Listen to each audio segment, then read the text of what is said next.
পদার্পণ করে বিশ্বশ্রেষ্ঠ রাজা সত্যযুগী শিব মন্দিরে করলেন অন্তর্ধান। ওদিকে ততক্ষণে সেই বিশ্বশ্রেষ্ঠ রাজা সত্যযুগী ধীরে ধীরে তবে তার শিব মন্দিরের দিকে শিব পূজা করার জন্য করেছেন আগমন।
ওই আমি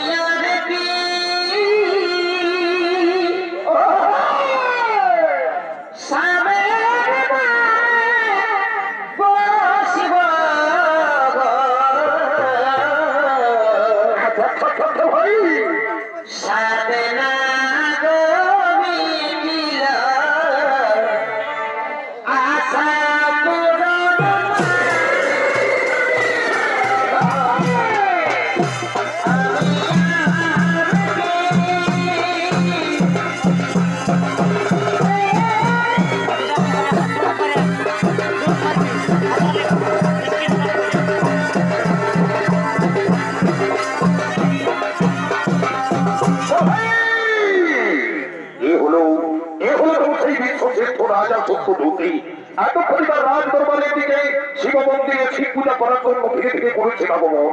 তাই শুধু দর্শন মন্ডলী যিনি এতক্ষণে রাজা সত্যযুগী ভূমিকায় চিন্তা ভিড় করছেন, ইনি হলেন পলাশপুরে মহিলা ছবিটির অন্যতম নৃত্যশিল্পী আশা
করে শিব মন্দিরে শিব পূজায় করার জন্য প্রস্তুত হলেন। সেই শিব মন্দিরে প্রবেশ করে শিব পূজায় হলেন। সে ততক্ষণে ও महायोगी महात्राण सर्वपाप हरं दैवं गुणाय नमो नमः। ओम महायोगी महात्राण सर्वपाप हरं दैवं गुणाय नमो नमः। ओम नमः शिवाय नमो नमः। ओम नमः शिवाय नमो नमः। ओम नमः शिवाय नमो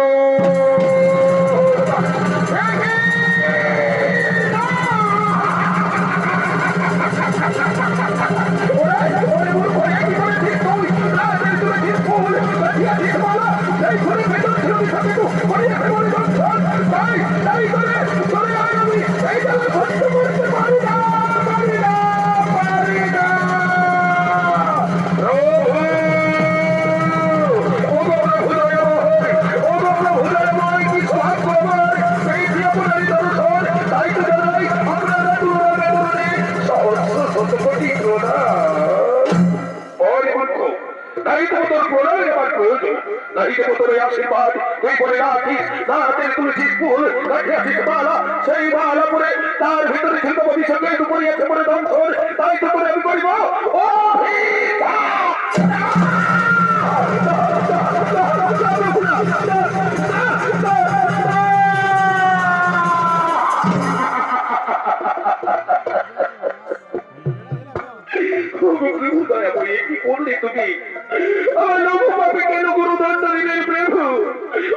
অভিশাপের কথা উচ্চারণ করেছি প্রভু, সেই অভিশাপের কথা ফিরিয়ে নিন প্রভু, ফিরিয়ে নিন। আমাকে অভিশাপ দেবেন না, আমি যে অভিশাপের দ্বারা সহ্য করতে পারবো না। ফিরিয়ে নিন প্রভু।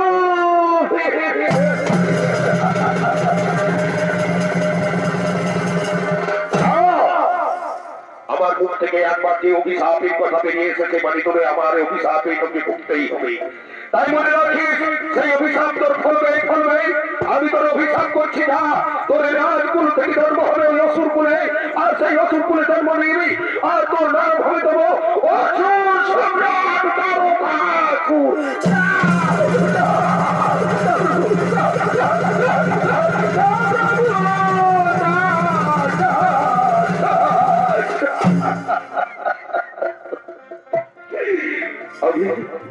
আমি যে জ্বালা সহ্য করতে পারবো না গো প্রভু।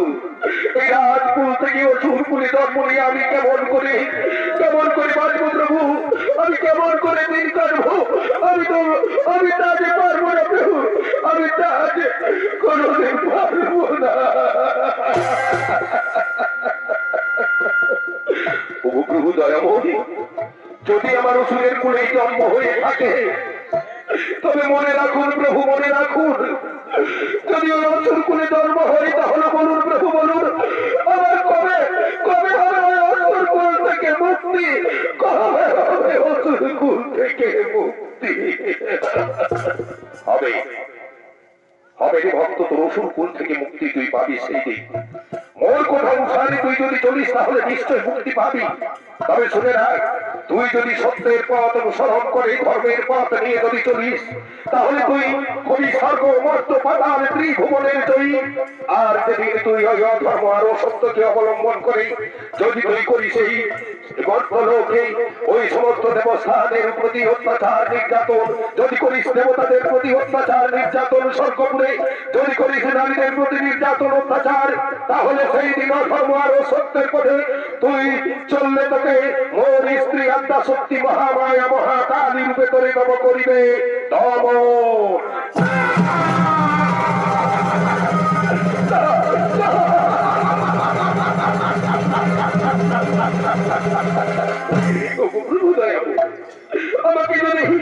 আমাকে যদি তাই করতে হয় তাহলে সেদিন যদি আমি অধর্ম অসত্যের পথ অবলম্বন করে পথ চলি তাহলে সেদিন ওই আদ্যা শক্তি মহামায়া মহাকালী রূপে যখন আমার করবে নিধন, সেদিন থেকে যাবার নাম জোশ হাতি প্রতিপন্ন আর সব উঠে যাবে প্রভু। আমাদের কিচ্ছু থাকবে না, আমাদের কিচ্ছু থাকবে না প্রভু। আমি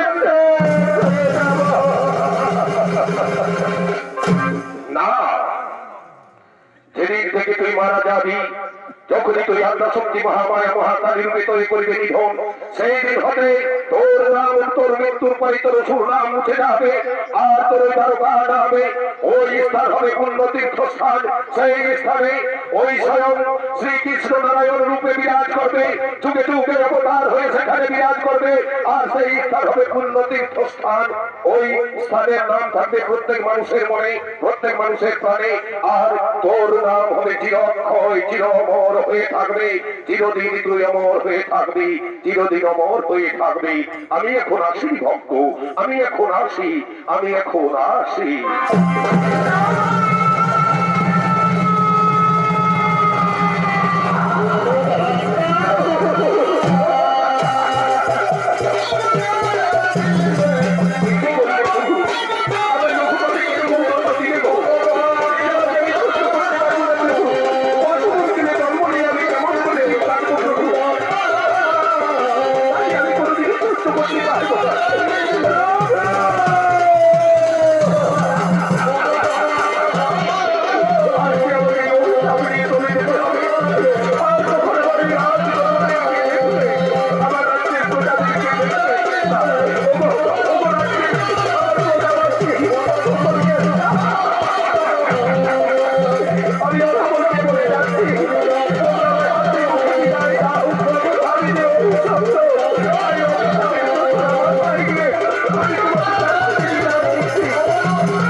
এতক্ষণে অভিশপ্ত নিয়ে তবে ছুটে গেলেন অসুরের কুলে জন্ম হলো সেই বিশ্বশ্রেষ্ঠ রাজা সত্যযুগী তাই অসুরের কুলে জন্ম নিয়ে ধীরে ধীরে বড় হলেন দ্বারকাসুর রূপে সে কিন্তু সাম্রাজ্য বিস্তার লাভ করার জন্য ধীরে ধীরে করেছেন আগমন